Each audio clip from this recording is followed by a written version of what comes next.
And Professor Nuamah, welcome to Africa 54. Thanks for having me, Vincent. Yes. So now everybody always, especially on the continent, says, okay, the AU has reacted. Some African countries have reacted. So what? What's your thought? Well, I think the reaction has been muted.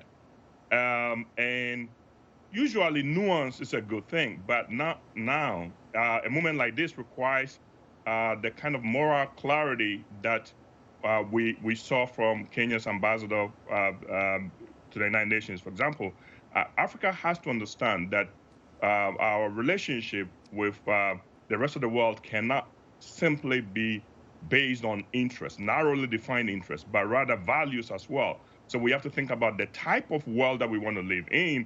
We have to be careful not to encourage behavior that will lead us down the path of a Hobbesian world where the mighty can grab whatever they want from the weak.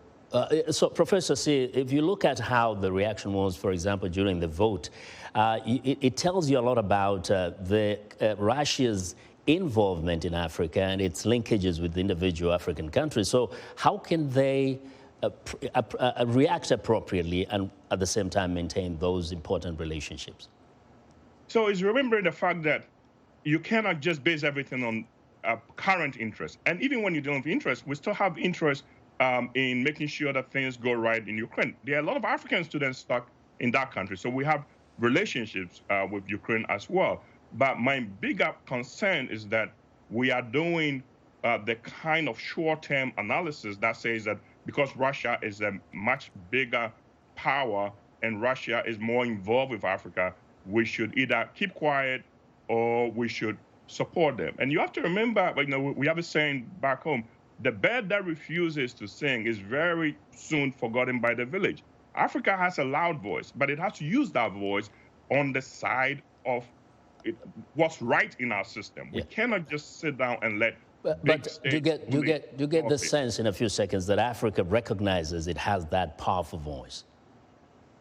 It does. We've seen some of the things that they've done. It's not a question of the voice, it's how the voice has been used. So we've seen the AU issuing a statement asking for a ceasefire. We've seen Macky Sall trying to do mediation. I think that Africa doesn't realize that at this point, because Russia is so isolated, Africa actually can have some leverage, and it should use that leverage for good.